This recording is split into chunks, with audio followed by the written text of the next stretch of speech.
Hello and welcome to another jam-packed episode of My Favorite Conservative. I am Edward. And I am Andrea, but I am not conservative.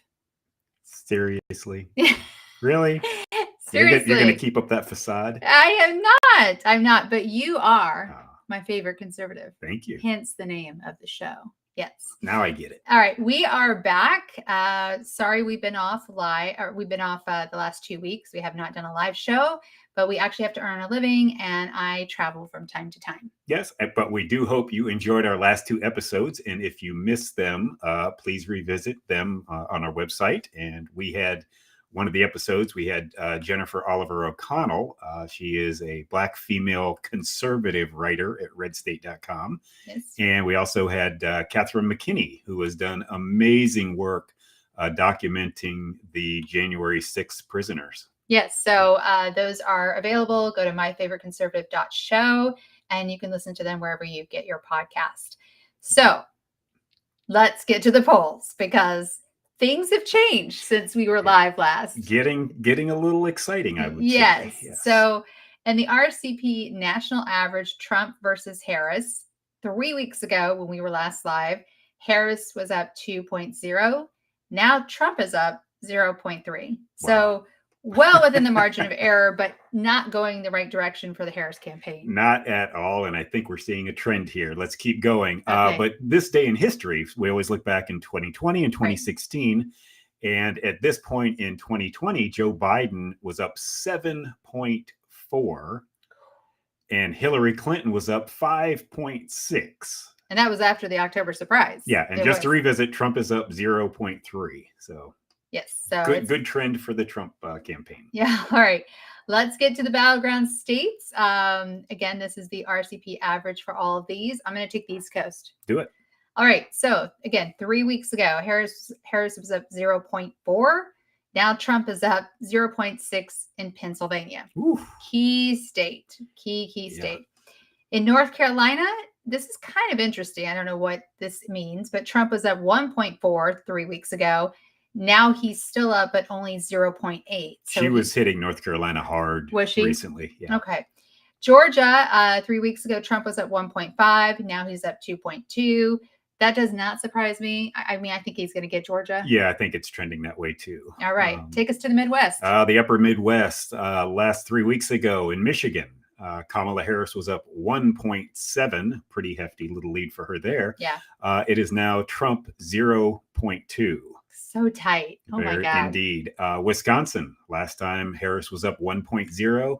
Now Donald Trump is up 0.2. Not huge margins in there, no. but certainly in Trump's, the trend is favoring Donald Trump. Yes. You want to take us out west? Let's go out west. So 3 weeks ago, Harris was up 1.2 in Nevada, and now Trump is up 0.7. Ooh.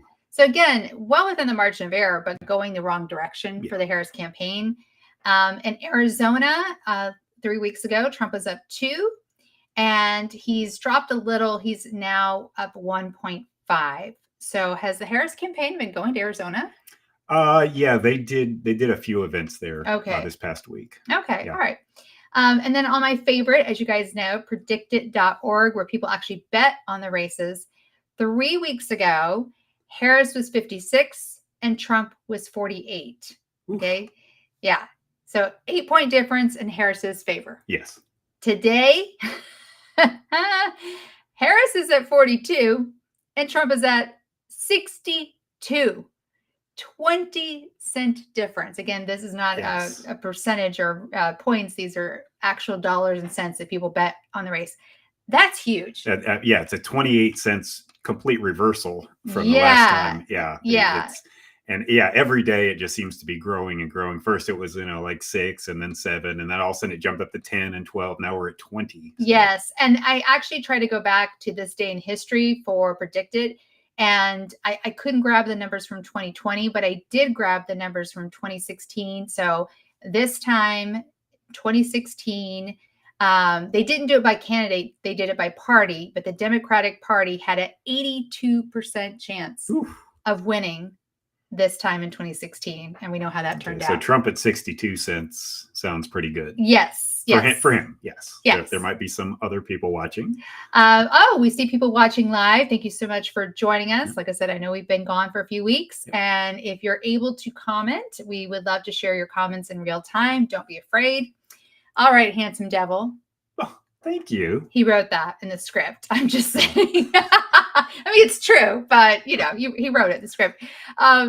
So tell everyone what we're talking about today with only 9 days. Ooh, yes, Damn, we're in the the election. single digits now. It's to crazy. the election day. My God. Yeah, it is. So crazy. Well, now I don't want to tell people who to vote for Trump. No, don't I tell people. think it's important for our viewers and listeners to give them the hard facts. Let them make their own decision on why they want to vote for Donald Trump. Okay, so what's unique about this election is voters don't have to judge candidates' rhetoric. Trump and Harris made up the last 2 administrations. Even though she was VP, she's still part of Biden-Harris. So voters can simply look at their records to see whose was better and what most aligns with you personally. Yeah, now we got these numbers from the Job Creators Network. They are America's leading pro-small business organization. And what they did is they took data comparing more than a dozen key quality of life metrics. We thought that would be important because you're voting on your quality of life. You're voting on how you want to live your life. And we've got a lot of numbers, but we're going to take it slow. Yeah. We'll break them down individually. Why don't we get started? Let's start with inflation. Okay, inflation. And this was across their whole candidacy, right? Correct. Their whole term. Thank you. Yes. All right. So average inflation across Trump's 4 years, 7.3%. No, that's total inflation. Oh, total. Total inflation. Oh, well, right. You didn't write total in the script. That's Sorry. Total inflation. All right. So over 4 years of Donald Trump, it was 7.3%. All right. Under Biden-Harris, get ready for it, people. 20.5%. That's worser, right? Yeah. Okay. Yes, that's bad. That's yeah. And we see that going to the grocery store. You and I. I mean, everybody sees it. Everybody sees go to the gas station, wherever. Yes. It's basically 3 times worse than the Trump administration. So if that's important to you, just keep that in mind. All right, tell us the next category. Let's go to average wage growth. Okay. All right. Explain what that means. Well, that's just what your wages grew on an average base, overall for the administrations on what we have data so far. So Trump, 15%. That's good. Biden-Harris, 18.1%. Wow, that's really good.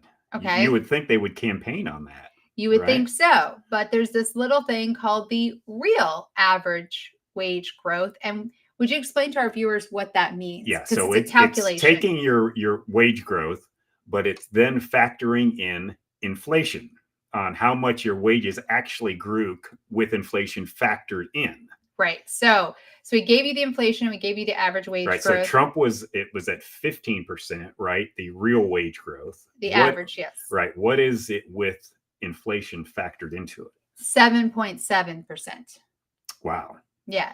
So, I mean, essentially, they're subtracting inflation from the average wage growth, essentially, roughly. Right. Yeah. Correct. All right. So under Trump, it was 7.7%, the real average wage growth. Right. So that's what your money really, your wages actually grew, putting everything into it. Right. Very simple. Under Biden-Harris. Yeah. Now he was bragging. I would say he should brag about the 18.1 average wage growth. But if you factor inflation into it, what is it? You mean he, you mean she? She. Yeah. Biden-Harris, under Biden-Harris, the real average wage growth, again, this is a calculation of the average wage growth minus inflation, negative 2.4%. Yeah. So you're basically losing wage growth. You have negative wage growth because of inflation. Yeah.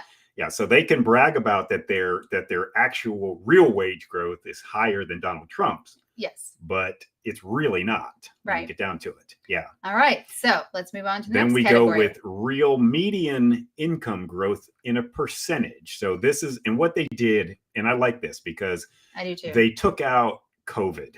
for both parties. For both parties, right? They took out the first year of Biden. They took out the last year of Trump. Yep. Because that gives you a little bit better measure of their actual policies, right? Right. Because COVID impacted. It was everything. a hopefully once in a lifetime situation, right? So we got Trump's, first 3 years, Biden's last 3 years, pretty much. And well, Biden first Harris. 3 years. No, Yeah. 2020. Yeah. Okay. So under Trump, it was 10.5%. So the real median income growth. And under Biden Harris, 1.3%. Wow. Yeah. So you take out the crap that happened that wasn't the American government's fault. Right. The administration for either side, it wasn't their fault. Right. And you see stark differences, 10.5 for Trump growth. Yeah. 1.3 for Biden Harris. And I just want to throw in a personal note here. For my company, we recently were hiring for a new position. And I think this kind of aligns with these numbers. It was shocking. And we really had a tight budget. Like we couldn't go over. Of course, it was nothing personal. It's a budget thing. And it was shocking how many people applied for the job who were willing to take a significant pay cut for a good job. So I think that's just an example. Well, good health benefits too. Yeah, exactly. Yeah. But people were willing to take a pay cut because it was it is what it is, right? It just is. All right. So now we go down to the next category. Yes. So explain the difference between these two. So we've got real median income growth. So this is how much your income as a family actually grew. And this is dollars. In dollars, not percent. So now we're doing the same thing in dollars. So what does that mean? From the last category we had where Trump was up 10.5%, what is that in dollars? Right. In dollars, that's $7,690 during the Trump administration. So you're $7,600, almost $7,700 richer under Trump. And what about Biden? How much richer were you? $1,050. Wow. So it's crazy. What are we talking? 7 6.5 times? 6.5, 7, yeah. Times. Whew. Yeah. And they dig even deeper. So talk about the next category. Let's do it with Hispanic real medium income growth in terms of dollars. Okay. So under Trump, it was $6,480. Okay. So the average income growth for Hispanic people by dollars. Under Trump in dollars, that went up almost $6,500. Yep. What about Biden Harris? $700. I'm sorry. 700. Only 3 digits. Oh. $700. Okay. All right. They dig down again in a very Hispanic people. There's probably nothing more you need to see, but we're not telling people how to vote. We're just giving them information. Okay. All right. And if this matters to you, and we have a great segment coming up later of an example of somebody who's just tone deaf because none of this stuff matters to him, but we'll save that for later. All right. So that we just did Hispanic. Let's do Black real medium income growth in terms of dollars. How much under Trump did the average Black income grow? $4,670. And I also want to just throw in here that under Trump, Blacks had the lowest unemployment rate in history since they've been keeping track. Yeah. Now they've also they've matched that in the Biden administration too, but that's Trump set the number, and I think they've actually tied it. Okay. And under Biden Harris, yes, Black real median income growth in dollars, $2,650. So 4,600 versus 2,600. So about half. Yeah. Yeah, not good. Okay. All right. So we're moving on from income and going into something that anyone with a car has to deal with. Everyone. Average gas price. Yes. Average gas price. And I want to say average because I spent a lot of time traveling, and these were not the gas prices I saw under either administration. Okay. But under Trump, the average gas price was $2.57. Under Biden Harris, $3.58. Well, that's only $1. Oh wait, that's probably what, like 33% more. No, over 40. Oh, over 40%. He's more. better at math. Yeah. So wow, yeah. Just again, if you got a vehicle that has 20-gallon tank, there's every time you fill up, it's $20 more than you shouldn't have to spend. And I don't have a car. I mean, I used to, but I don't. And I've been thinking about getting a car. And he keeps saying, wait, just wait. Wait, honey, don't get one yet. All right. Yeah, for sure. Bring us to a new category. All right, let's look at job growth. Okay. Because we hear these numbers all the time. All right. So what I like they're doing, though, is they're taking out the pandemic. Right. So and the bounce back. They're taking out both. The drop and the bounce back. Right. You know, nobody should take credit for or be punished for for an outside source such as COVID. So for the job growth, what was it under Trump? 6.5 million jobs. 6.5. Okay. And again, taking out the bounce back with Joe Biden and Kamala Harris. 3.1 million. So over double for Trump. 6.5, 3.1. Wow. Yeah. Wow. Yeah. Okay. All right. Let's look at job growth in the manufacturing. Okay. All right. So same thing, taking out the pandemic on both sides. All right. And the bounce back. They're taking out both. Okay. Under Trump, it was 414,000 manufacturing jobs. Yes. Okay. And under Biden Harris, 137,000. Yeah. Well, hey, it's on the plus side. I guess you could say that, right? Yeah. Wow. Okay. Good God. Okay. All right. Moving on from jobs to something that I don't know if every American cares about this, but I would hope you do, because this is an issue with both parties. 100% an issue with both parties. Yeah. These numbers have just become so big that the average person just can't relate. Hardly anybody can, really. I know. So this is the average annual deficit. Yeah. So, and again, I'm just going to stress both parties spend way too much freaking money. Right. The average. So every year, we're spending more than we're bringing in. So what was it under Trump? Under Trump, it was 810 billion. That's billion with a B for boy. That's a big number. That's a big number. You're supposed to give me the intro. And under Joe Biden? Yeah, thank you. All right. Yeah. Under Biden Harris, 1.63 trillion with a T. And that does not include either of these numbers does not include COVID. They took out those numbers. So I actually want to say those again. So under Trump from 2017 to 2019, again, before COVID, 810 billion in the average annual deficit. And under Biden Harris, again, they excluded COVID and all those checks that people got from 2022 to 2024, 1.63 trillion. So basically double. Yes. Yeah. And guys, we can't sustain this. We cannot as a country at all. We will become Greece. No offense, Greece. I want to go there one day, but we can't do this. It used to be just a few short years ago, we would add $1 trillion to the deficit every year.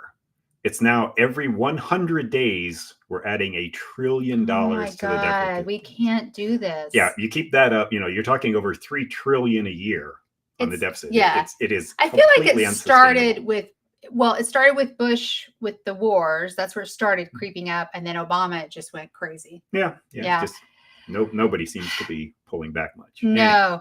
Okay.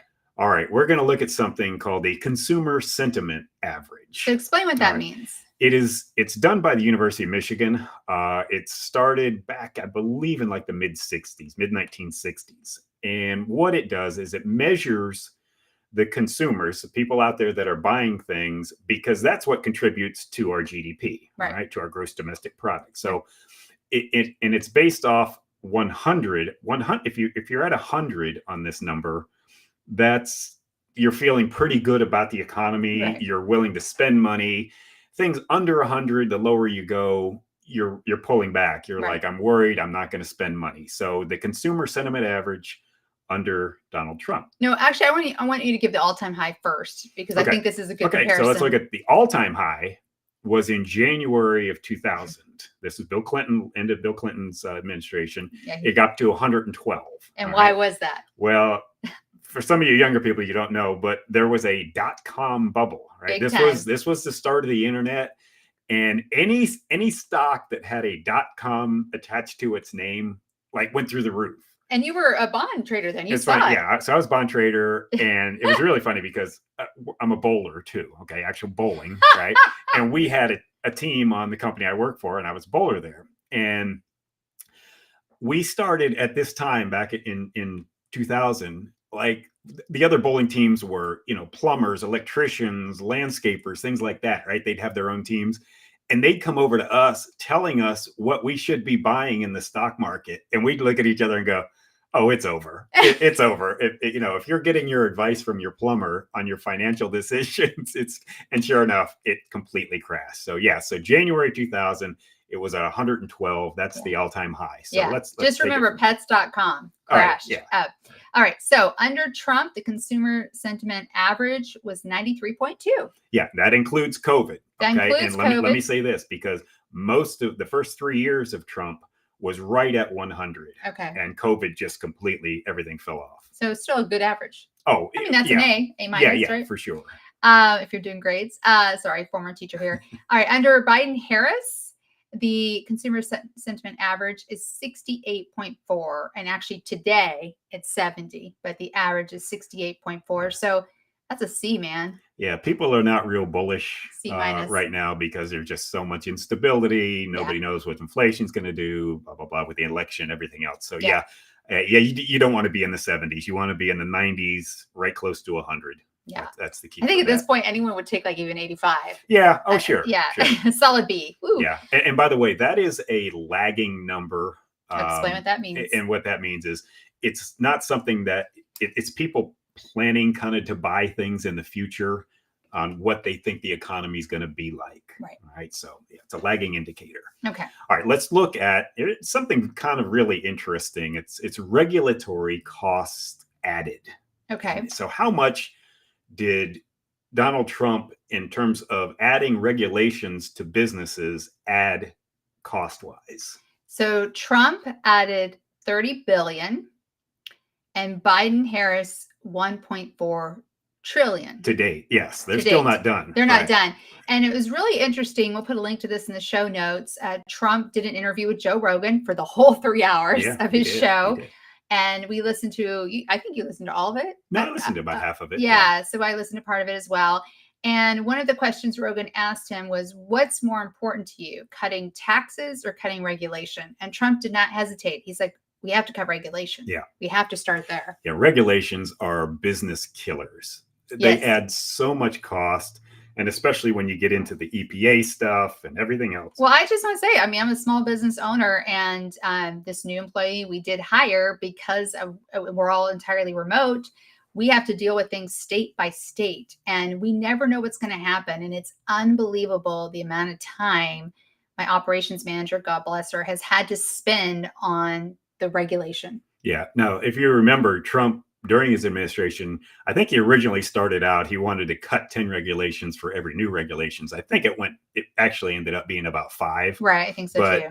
Yeah. So 30 billion in regulatory costs that the entire Trump administration, 1.4 trillion. Yeah. Yeah. I mean, it does. I feel like this is one of those things where, if you're an employee and you don't own a business, you may not realize behind the scenes. But again, as a small business owner, it's unbelievable the amount of regulation and how much time it takes. Well, it takes time. It takes people's time. But it also doesn't let you hire more people. Nope. Right. And it just puts an anchor on the economy. I will say, without calling out the state. Oh God, I feel like excuse me, sneeze. Is it a 4-letter state? Okay, I'm not going to call out the state. Well, there's plenty of 4-letter states. There are, but I'm not going to call out the state. But I'm just going to say that the regulation in this particular state is so bad that my operations manager was like, I never want to hire another employee from this place. Like, is there any way to just exclude altogether? Like, that's how bad it is. So anyway, let's switch gears away from regulation and go to something that I think everybody can relate to. Yeah. Either if you're a homeowner or you want to be a homeowner, this is the average new home mortgage payment. Okay. So I just want to say to my friends, I've got a handful of them right now who want to buy a house now. Wait, do not do it right now. These numbers, average new home mortgage payment under Trump, $1,700. Under Biden-Harris, $2,750. And we know in states like California, where I used to live, that number's triple easily. Oh, easily. Yeah. So over $1,000 a month. More. Yes. For your average mortgage payment. That's insane. If you think about buying a house, please wait. Yeah. See what happens. Some people have to get in, whatever move and this kind of stuff. And you can rent. But you're hoping that, rates under hopefully a Donald Trump administration start to come down, then you could refinance to a lower rate. Yes, but that's a gamble. Oh, of course it is. That's a big gamble.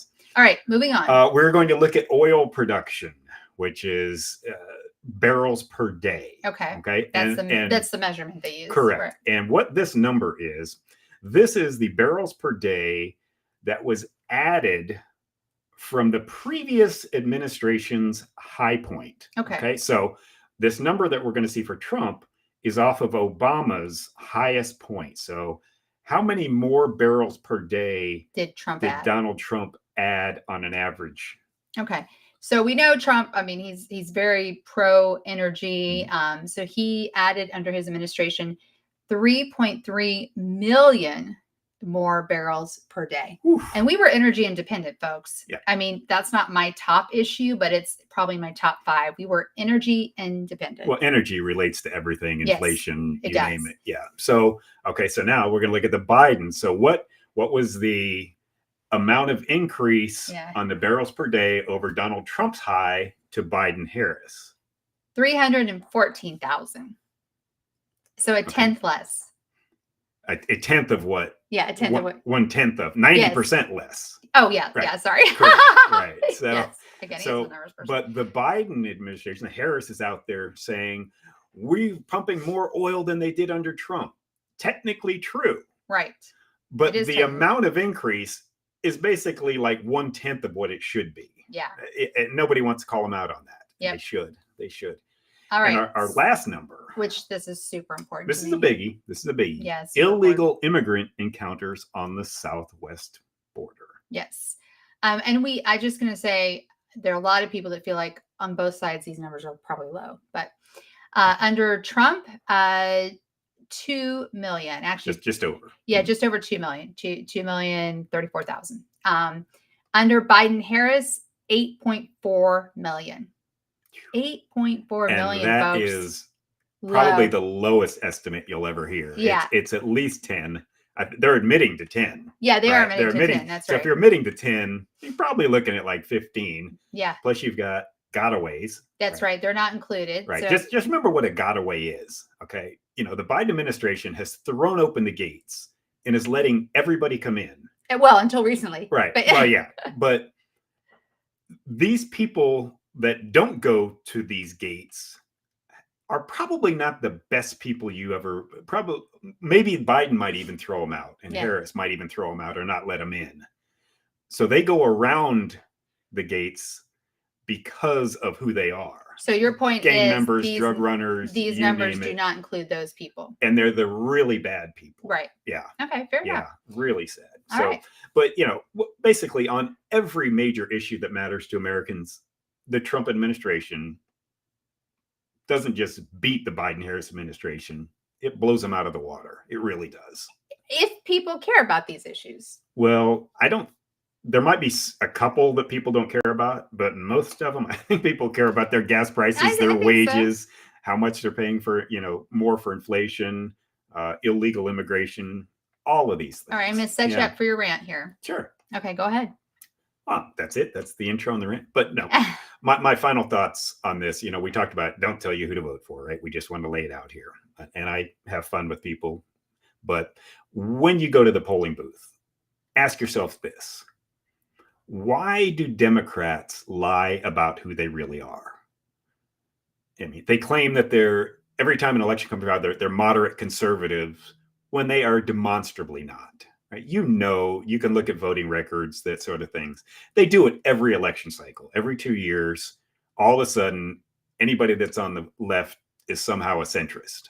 Well, they go left for the primary and then skew back to moderate. That's a famous Nixon line on that, but it is, and I'll get to that. But let's look at Kamala Harris. She's a liberal, progressive, whatever you want to call her.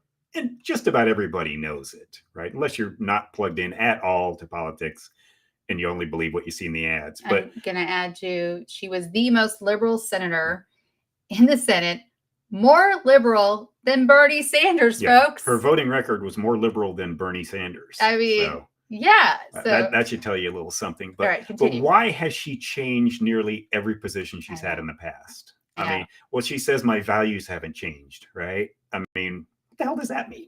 Well, she never answers the question. It doesn't mean anything. She never answers. It doesn't matter who's asking. And what I find funny is, why are liberal senators in swing states running ads where they're cozying up to Donald Trump? I mean, you've got Casey in Pennsylvania. You've got Sherrod Brown in Ohio.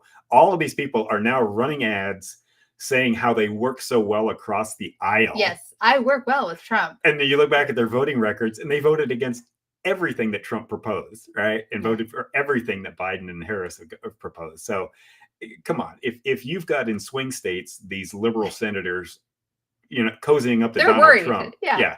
But I guess my question is, do you ever see a conservative candidate pretend that they're more liberal?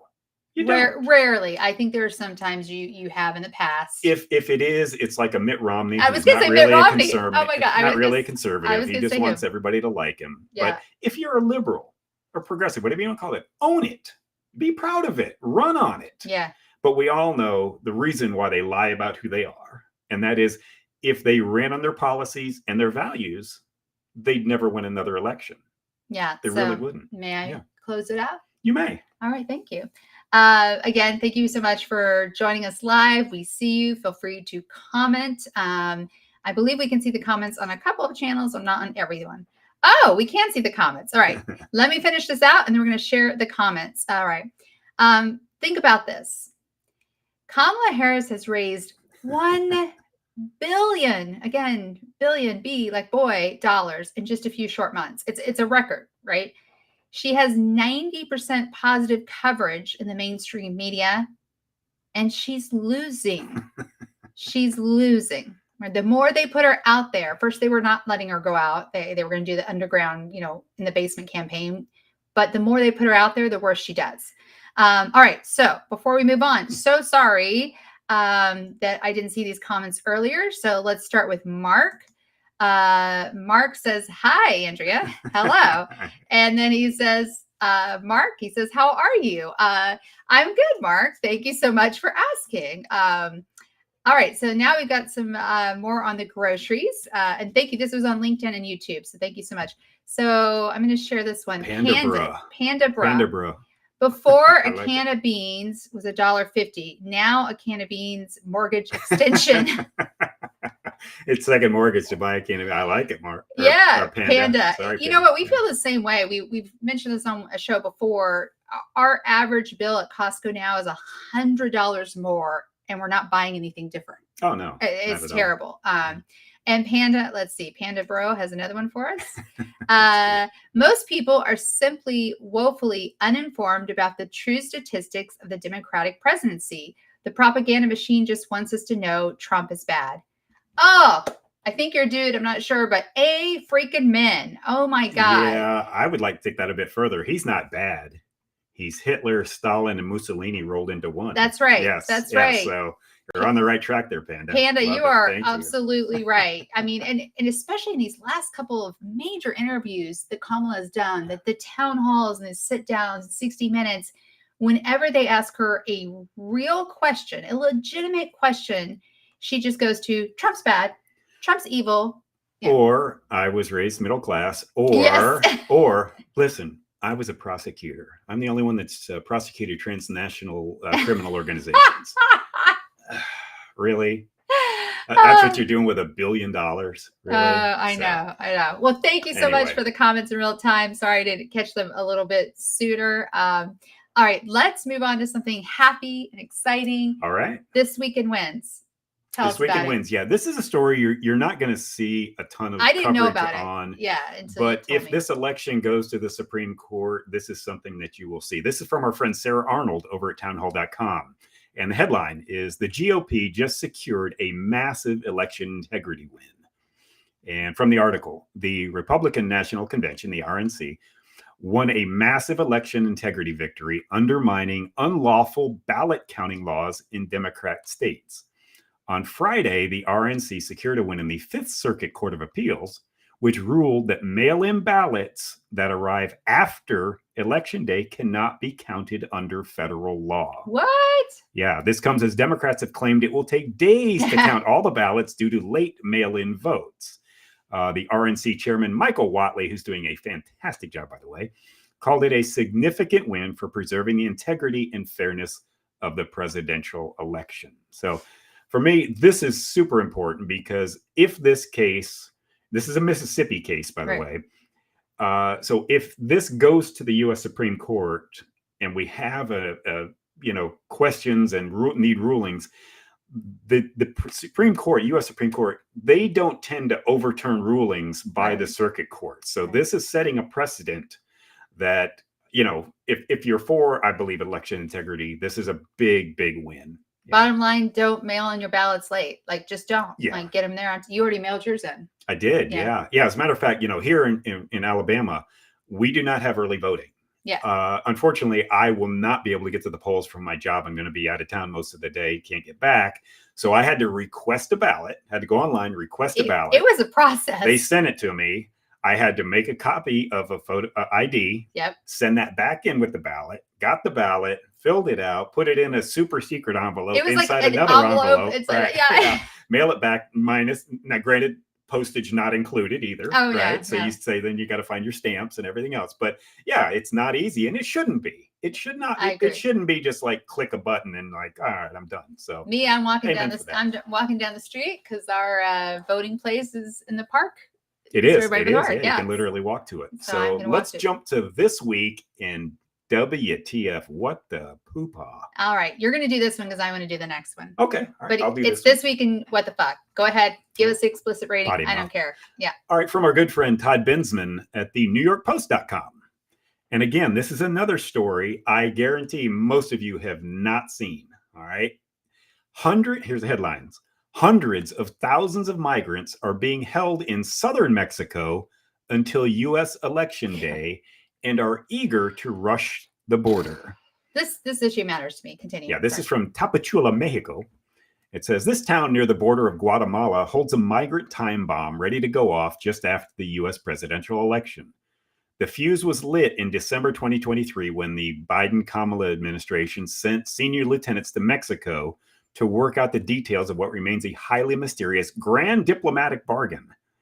Worried about what the optics of the southern border would do to their re-election chances, though not the migrant crisis itself, the White House wanted to stop the pictures of crowds of people gathered at the wall, right? They didn't want them at the northern border, right?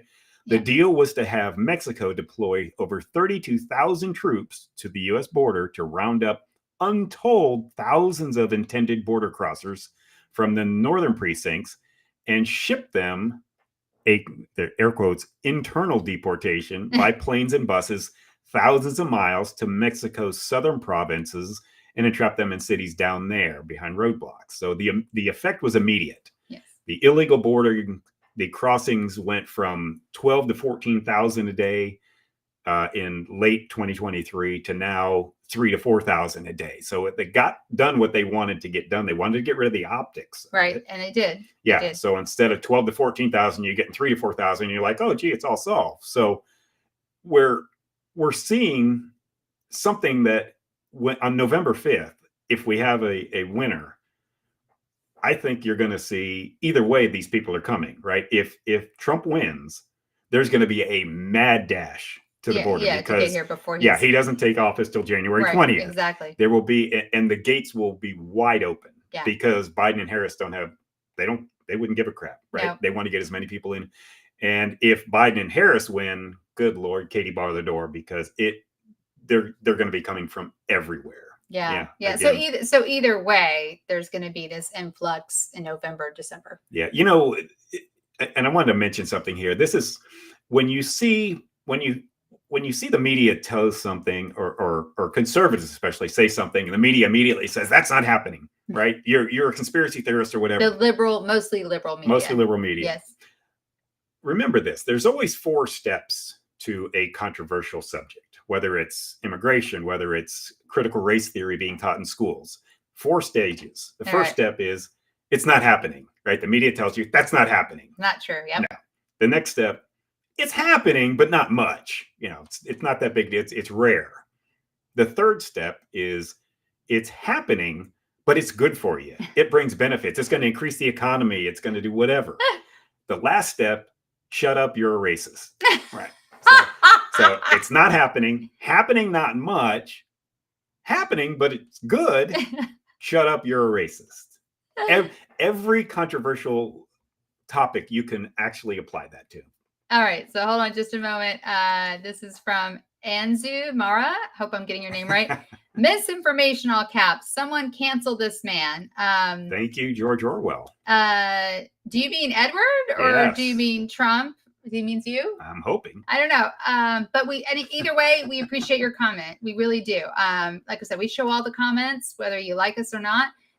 So thank you so much, Anzu. And we do have links in all the show notes. The podcast goes out tomorrow, so you can read these articles for yourself tomorrow. I promise. Right. But that's a problem that we're seeing now. Everything is labeled misinformation, disinformation. Yeah. You know what? People, do your own research. Don't believe me on anything. I don't care. Yeah. This is my opinions. These, are facts that I've looked up. But again, we put the links in the show notes. Links, everything that we talked about have links in the show note. Oh, it was sarcasm. It was sarcasm. Right. See, you can't tell that. I love it. Thank you, Anzu. I love a good. Oh, I love a good sarcasm. Me too. Like that's my go-to. Yes. Okay. Yeah.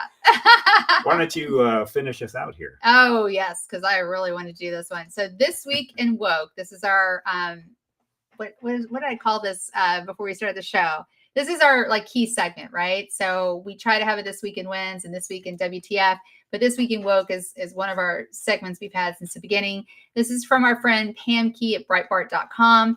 Now, you don't have to believe Pam Key. There's video, right? There's actual video. So Mark Cuban, Trump tariffs will kill Christmas. Right? This is hilarious, right? Billionaire, don't forget that part. Billionaire investor Mark Cuban said Friday on MSNBC's The Beat that if former President Donald Trump is elected and implements tariffs, it will kill Christmas.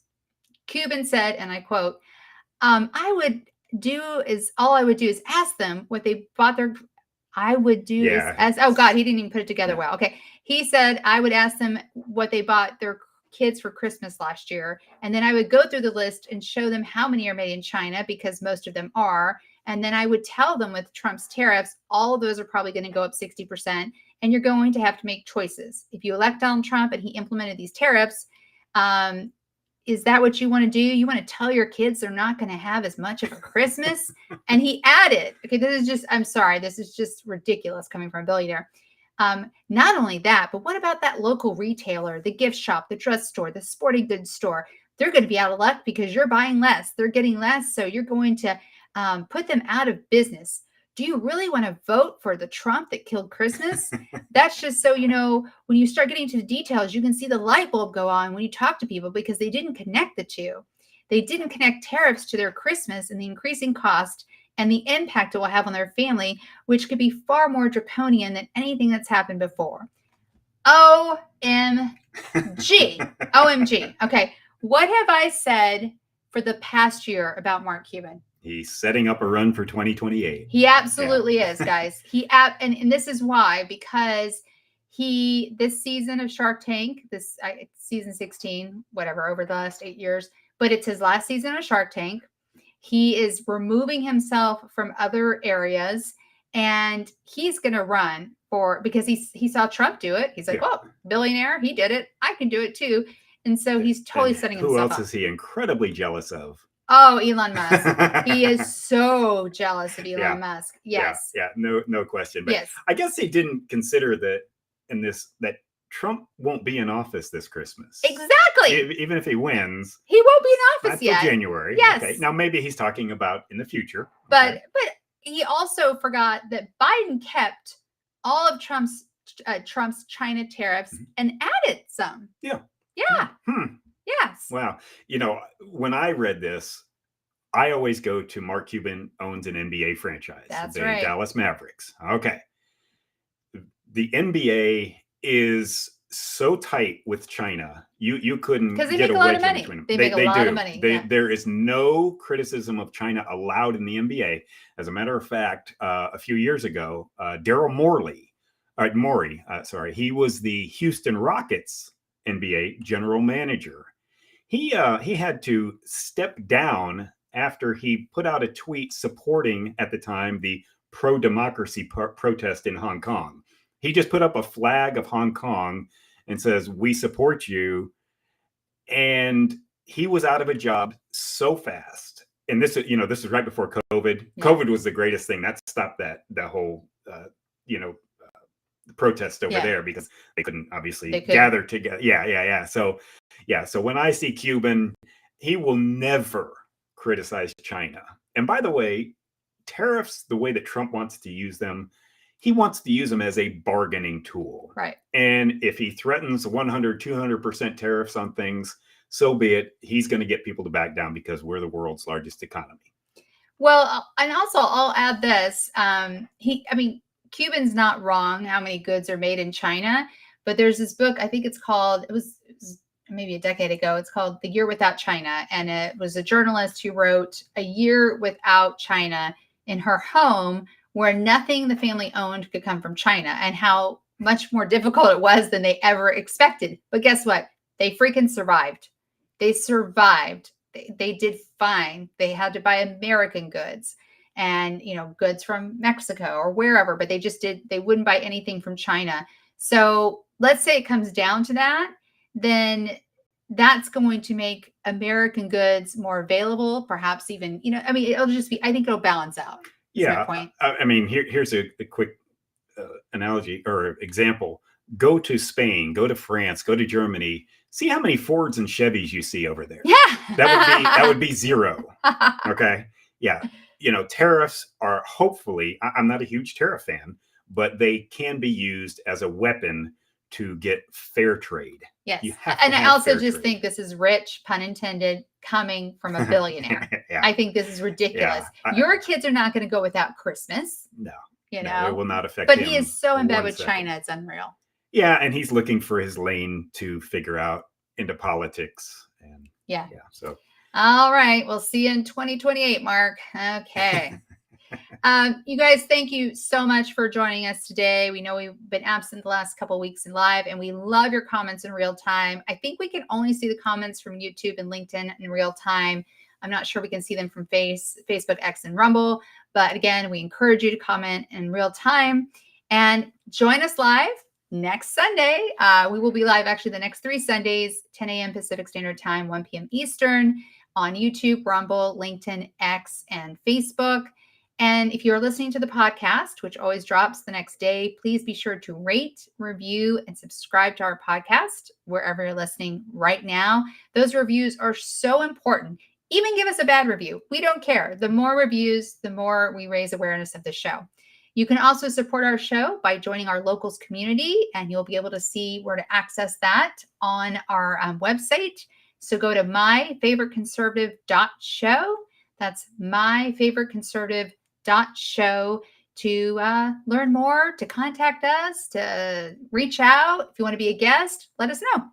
Yep. Our show next Sunday, we will then be down to 2 days before the election. Yes. Yes. Oh, and we have something juicy I'm going to share with the audience. Uh-oh. My dad, I won't say why, but he is going to be in town on election day, spending election night with us. It should be interesting, folks. Dad's not a conservative. I think I'm going to he was a Reagan Republican. I don't know what happened. It's a long time. I know, but I think I'm going to have to sit in the middle and have, the love of my life on one side and then my father on the other side of the couch. So this will be fun viewing. Yes. So we'll give you a preview next week. Yes. Yeah. Thank you so much for joining us today. Again, we appreciate your comments and interaction, and we hope you have a great Sunday. All right. Thanks, everyone.